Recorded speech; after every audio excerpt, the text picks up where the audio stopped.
Good morning everyone. Seventh class, कैसे हैं आप सभी? I hope all are very good.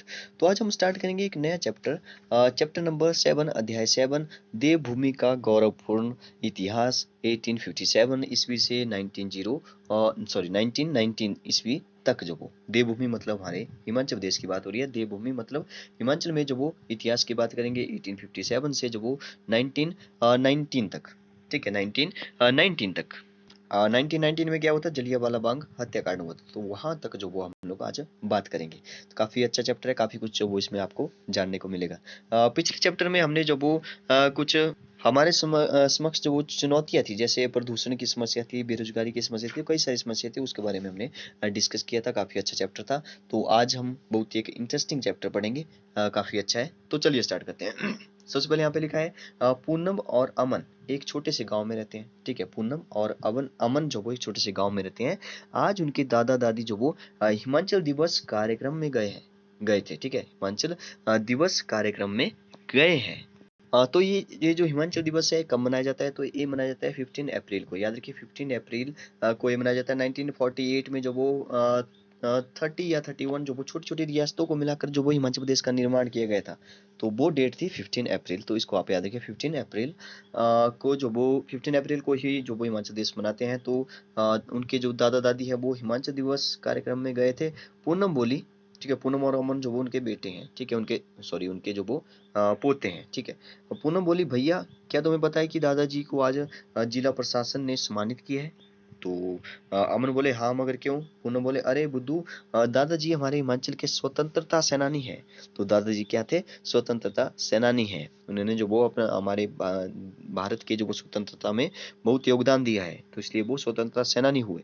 इसी कारण तो उनको विशेष रूप से बुलाया गया था। आज जब वे घर आएंगे तब हम उनसे जो वो स्वतंत्रता संग्राम की गाथा सुनेंगे। तो दादाजी बताएंगे क्या क्या हुआ था, कैसे कैसे हुआ था 1857 से लेकर 1919 तक। ठीक है। तो इतने में पूनम के माता पिता और दादा दादी कार से जो वो घर पहुंच जाते हैं। तो वो घर पहुंच गए। अमन बोले, वो देखो दादाजी आ गए। पूनम बोली, हाँ इनकी तो बहुत बड़ी उम्र है। देखिए, हम लोग बोलते हैं जैसे जिनकी बात चल रही है तो वो आ जाए तो बोलते हैं कि उनकी बहुत बड़ी लंबी उम्र होगी। अभी हम जो वो दादाजी की बात कर रहे थे, मैं जल्दी से पानी लाती हूँ। ठीक है। तो पूनम जल्दी से पानी लाने गई। तो देखिए, इस चैप्टर से भी आपको जो बहुत कुछ सीखने को मिलेगा। ठीक है। जैसे कोई बड़ा या कोई घर में मेहमान आते हैं तो पानी, उनको सबसे पहले पानी के लिए पूछिए, पानी लाइए उनके लिए जल्दी से। तो दादाजी की ही बात कर रहे थे, मैं जल्दी से पानी लाती हूँ। अमन के माता पिता और दादा दादी के पैर छुए। अमन ने जो वो पैर छुए और पूनम ने जो वो सबको प्रणाम करके जो वो पानी पिलाया। इतने में पूनम की माँ जो वो रसोई में चाय बनाने गई और पिताजी ने उसको मिठाई दी। तो पिताजी ने मिठाई दे दी उसको। पूनम बोली, दादाजी आज आपको सम्मानित किया गया, हम सब बहुत खुश हैं। ये मिठाई सबसे पहले आप खाओ, तब ही हम सब खाएंगे। तो पूनम बोल रही है कि दादाजी आप खाइए सबसे पहले, क्योंकि आपको सम्मानित किया गया है, आप जो स्वतंत्रता सेनानी है। तो दादाजी बोले कि पूनम ने दादाजी को मिठाई खिलाई। ठीक है। उसके बाद जब वो माँ भी चाय लेकर के आ गई और सबने चाय पी और बातचीत प्रारंभ की। तो यहाँ से हमारा चैप्टर जो वो अच्छे से यहाँ पे शुरू होता है। अमन बोल रहे हैं कि दादाजी मैंने आज स्कूल में पढ़ा कि सन 1857 में पहला स्वतंत्रता संग्राम हुआ। क्या हमारे हिमाचल में भी ऐसा कुछ हुआ था? तो याद रखिए, पहला जो आज़ादी की लड़ाई हुई थी, स्वतंत्रता संग्राम हुआ था, वो जो वो 1857 को माना जाता है। 1857 की लड़ाई के बारे में आपको पता होगा, नहीं पता है तो मैं आपको बता दूंगा। ठीक है। नेक्स्ट यहाँ पे दादाजी लिखे हैं कि दादाजी बोल रहे हैं कि हाँ बेटा, जैसे ही अत्याचारी अंग्रेजों के विरुद्ध जो वो बैरकपुर छावनी में विरोध हुआ। ठीक है। तो अंग्रेजों के विरुद्ध जो वो बैरकपुर छावनी में जो वो विद्रोह हुआ, हमारे हिमाचल प्रदेश में भी क्रांति शुरू हो गई।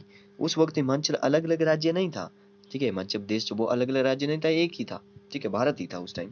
ठीक है, अभी तो पंजाब का ही एक भाग था। ठीक है, उस टाइम जो वो मतलब कि पंजाब का ही भाग था। ठीक है, पंजाब का ही भाग था हिमाचल। यहाँ भारतीय राजाओं का शासन था। पहले जो वो भारतीय राजाओं का शासन हुआ करता था। तो पूनम बोली, मगर सन 1857 में पहले भी हमारी देवभूमि में क्रांतिकारी वीर हुए होंगे दादाजी।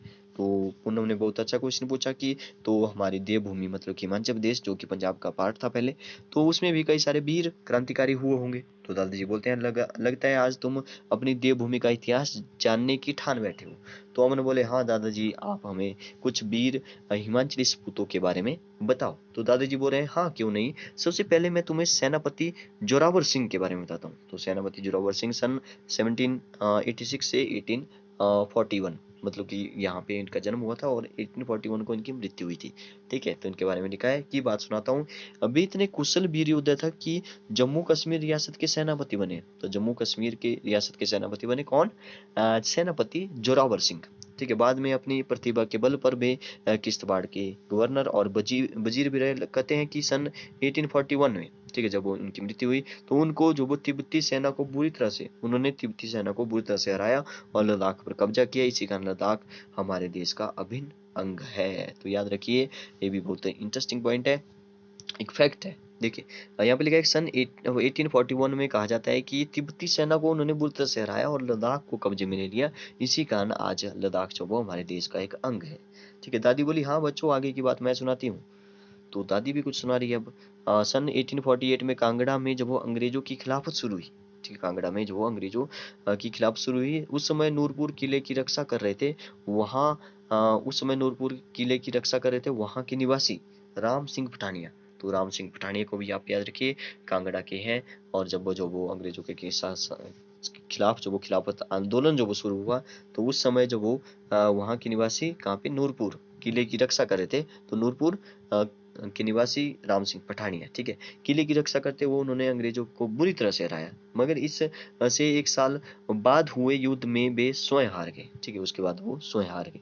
एक साल के बाद अंग्रेजों ने जो उनको कैद किया और सिंगापुर जेल भेज दिया। पूनम बोली दादाजी मैंने अभी पढ़ा है कि सन 1857 के विद्रोह में गाय और सुअर की चर्बी के कारतूस ही नहीं अपितु कई अन्य कारण भी थे जो कि सैनिकों और किसानों को विद्रोह की ओर ले गए। तो ये भी काफी इंटरेस्टिंग क्वेश्चन है। पूनम ने पूछा कि सन 1857 में जो विद्रोह हुआ था, जो भी लड़ाई हुई थी, उसमें जो भी कारण था वो गाय और सूअर की चर्बी की कारतूस ही नहीं बल्कि जो सैनिकों और किसानों के विद्रोह की ओर भी ले गए थे। ठीक है, तो दादाजी बताएंगे यहाँ पे क्या हुआ था। तो दादाजी बोले हाँ बेटी, मंगल पांडे ने अपने सार्जेंट मेजर की गोली मारकर जो वो हत्या कर दी थी। सैनिकों को धर्म रक्षा के लिए प्रेरित किया। उसे तो अंग्रेजों ने फांसी पर लटका दिया, मगर विद्रोह भड़कता ही गया और हिमाचल में भी इसका असर जब वो हुआ। तो कसौली की बात करें, कसौली जो कि सोलन में पड़ता था। ठीक है, सोलन तो अभी नाम पड़ा लेकिन पहले कसौली हुआ करता था, जो कि आजकल सोलन में पड़ता है। ठीक है, सोलन में हमारे 6 सैनिकों ने जो वो अंग्रेजों की पुलिस चौकी फूंक डाली। तो याद रखिए, कसौली सोलन में जो वो हमारे हिमाचल प्रदेश की बात हो रही है। तब हिमाचल प्रदेश नहीं था, ठीक है, उस टाइम की बात है। तो 6 सैनिकों ने अंग्रेजों की पुलिस चौकी ही फूंक डाली। ठीक है, जतोक डगसाई और स्पोटू के देसी सैनिकों ने जबरदस्त विद्रोह किया। तो अमन बोल रहे हैं कि हमारे देसी राजाओं ने भी अंग्रेजों के विरुद्ध इस विद्रोह में योगदान दिया। तो हमारे राजाओं ने भी, ये भी काफी अच्छा क्वेश्चन है, आपको सजता है कि या अंग्रेजों की लड़ाई में हमारे राजाओं ने भी साथ दिया। तो दादी बोली मैं बताती हूँ बेटा। बुशहर के राजा शमशेर सिंह, कुल्लू सिराज के जो वो युवराज प्रताप सहित कई अन्य देसी राजा विद्रोह में शामिल हुए। सन 1821 में जो वो जन्मे युवराज प्रताप के पिता का नाम जो वो किशन सिंह था। प्रताप सिंह ने जहां दूसरे आंग्ल सिख युद्ध में जो वो आंग्ल मतलब एंग्लो इंडियन, ठीक है, कि में जो वो सरदार के रूप में जो वो अंग्रेजों से युद्ध किया था, वहीं कुल्लू के अंग्रेजों के खिलाफ जो वो किलाबंदी कर युद्ध किया। अंग्रेजों की तोपों से किला ध्वस्त हुआ, मगर प्रताप सिंह वहां से भाग निकले। ठीक है, परंतु कंडी बजौरा के समीप, ठीक है, कंडी जो वो बजौरा के समीप है, बजौरा जो कि आजकल कुल्लू में पड़ता है, ठीक है, के पास जो वो मेजर है ने उनको गिरफ्तार कर लिया और युवराज प्रताप सिंह को धर्मशाला में फांसी पर लटका दिया। कहाँ पे फांसी दी गई? युवराज प्रताप सिंह को धर्मशाला में। ठीक है, धर्मशाला जो कि अब कांगड़ा में है, धर्मशाला जो कि पंजाब की दूसरी कैपिटल है, ठीक है, विंटर कैपिटल है। तो यहाँ पे लिखा है इस वीर सुरमा की कुर्बानी रंग लाई और इस विद्रोह का क्षेत्र जो वो बढ़ता ही गया। ऐसा नहीं था कि जब उनको फांसी पर लटका दिया तो विद्रोह खत्म हो गया, उससे जो वो विद्रोह और बढ़ा। लोगों को जो वो वहां पे जो वो मतलब कि विद्रोह जो वो लोगों ने और किया वहां पे। अमन बोल रहे हैं पिताजी क्या शिमला में भी विद्रोह हुआ? तो पिताजी से पूछ रहे हैं कि क्या शिमला में विद्रोह हुआ? तो पिताजी बोल रहे हैं अब बेटा शिमला में भी देसी सैनिकों ने चर्बी वाले कारतूस प्रयोग नहीं किए। ठीक है, उनको बोला था चर्बी वाले कारतूस, क्योंकि वो जो वो चर्बी वाले कारतूस जो वो नहीं यूज करना चाहते थे। तो और अंग्रेज अधिकारियों का घेराव करके उन्होंने धमकाया। कसौली सैनिक छावनी में सैनिकों ने विद्रोह कर जो वो सरकारी खजानों पर कब्जा कर लिया और ब्रिटिश सेना को घेर लिया, और इस विद्रोह का नेतृत्व जो वो सूबेदार भीम सिंह ने किया। याद रखिए, सूबेदार भीम सिंह का नाम भी आपने याद रखना है। कहाँ पे? शिमला की बात हो रही है। तो शिमला में भी ऐसा हुआ कि सैनिकों ने जो वो चर्बी वाले कारतूस को प्रयोग नहीं किए, और इससे जो वो उन्होंने जो वो सूबेदार भीम सिंह ने विद्रोह किया था वहां पे शिमला में। ठीक है, पूनम बोल रही है कि दादाजी क्या हिमाचल में स्वतंत्रता संग्राम के लिए कोई संगठन भी बना था? ये भी काफी अच्छा क्वेश्चन है, क्या हिमाचल में भी कोई संगठन बना था? तो दादी बोल रही है इसका आंसर। दादी बता रही है कि हाँ बेटी, सुबाथू के परेड मैदान में एक मंदिर है। ठीक है, सुबाथू के परेड मैदान में एक मंदिर है, उसके पुजारी का नाम जो वो श्री राम प्रसाद बैरागी था। ठीक है, याद रखिए, श्री राम प्रसाद बैरागी, वेरी इंपॉर्टेंट, जो एक गुप्त संगठन को चला रहे थे। वो पहले से ही एक गुप्त संगठन को चला रहे थे। यह संगठन हिमाचल में स्वतंत्रता संग्राम के लिए दिन रात संघर्षरत था, मगर इस संगठन की भनक जो वो अंग्रेजों को लगी, मगर ये देश की आजादी के लिए शहादत पाकर जो वो आज भी अमर है। कौन? राम प्रसाद बैरागी। ठीक है, इतने में जो वो माँ ने सबको खाने के लिए बुलाया और सब खाना खाने लगे।